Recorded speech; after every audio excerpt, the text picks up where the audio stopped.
Ito guys, sagutin natin tong tanong ni Boss Jonathan. Tanong niya is, Sir Alden, ano po ba ang formula sa hook ng main bar ng beam or girder? At ganon din po sa hook ng main bar ng column.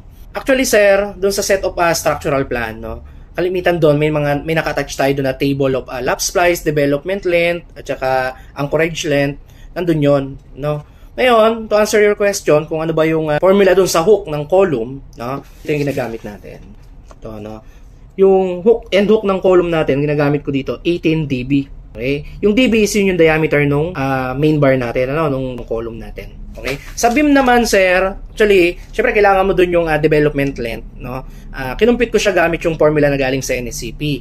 Okay? Ito yung value na lalabas, For 3,000 PSI, strength ng concrete mo, ang ginagamit ko dito is 22 dB, 8 dB, and 150 mm, which is kung ano yung pinakamalaki na value na lalabas dito. Ito yung gagamitin mo na LDH niya.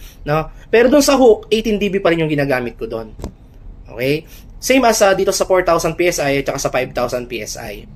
Based dito sa mga magtatanong kung paano ko na-compute yan, lagay ko yung formula dito. Check nyo na lang din sa NSCP 2015. Sana sagot ko yung tanong mo, boss.